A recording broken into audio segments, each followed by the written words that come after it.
لوگوں کو بلا کر الیکشن سے پہلے سلیکٹ کیا جا رہا ہے، محمود خان اچکزئی۔ السلام علیکم، میرا نام مظفر شاہ ہے اور آپ دیکھ رہے ہیں ایم پی نیوز۔ ناظرین کرام، پشتونخوا ملی عوامی پارٹی کے سربراہ محمود خان اچکزئی نے کہا ہے کہ لوگوں کو بلا کر الیکشن سے پہلے سلیکٹ کیا جا رہا ہے۔ مرضی کے لوگ الیکشن میں جتوانے ہیں تو ہم اپنا بندوبست کریں گے۔ چمن میں پاسپورٹ ٹریولنگ پالیسی کے خلاف دھرنے سے خطاب کرتے ہوئے محمود خان اچکزئی کا کہنا تھا کہ لوگوں کو بلا کر الیکشن سے پہلے سلیکٹ کیا جا رہا ہے۔ میں اسلام آباد جا رہا ہوں، نواز شریف، فضل الرحمان اور دیگر رہنماؤں سے ملاقاتیں کروں گا۔ الیکشن سے قبل تمام اسٹیک ہولڈرز کی کانفرنس بلائی جائے جس میں تمام اسٹیک ہولڈرز پاکستان کے بہتر مستقبل کے لیے نیا عمرانی معاہدہ کریں۔ محمود خان اچکزئی کا کہنا تھا کہ ہمارے لوگ پاکستان کے وفادار ہیں، اگر مزید سخت احتجاج پر مجبور کیا تو ملک کا نقصان ہوگا۔ لوگ یہاں بھوکے مر رہے ہیں اور حکومت پاسپورٹ پالیسی اپنانے پر بضد ہے۔ ان کا کہنا تھا کہ امریکہ، روس اور چین کے مفادات کی جنگ میں ایک بار پھر ہمیں دھکیلا جا رہا ہے۔ افغانستان میں طالبان حکومت اور پاکستان عقل مندی سے کام لے ورنہ ہماری سرزمین پر پھر سے آگ لگ جائے گی۔ بہت شکریہ۔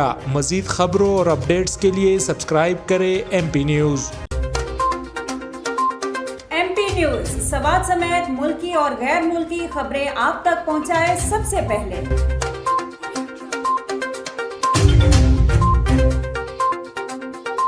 دن بھر کی تازہ ترین خبریں ہوں یا عوامی مسائل ہوں، ایم پی نیوز کی سکرین پر سب سے پہلے۔ سیاسی میدان ہو یا ہو کھیل کا میدان، ہم پہنچائیں گے سب سے پہلے خبر ایم پی نیوز پر۔ اب آپ کی آواز بنے گا ایم پی نیوز سب سے پہلے، تو ابھی فیس بک پر اور یوٹیوب پر سبسکرائب کیجیے ایم پی نیوز کو۔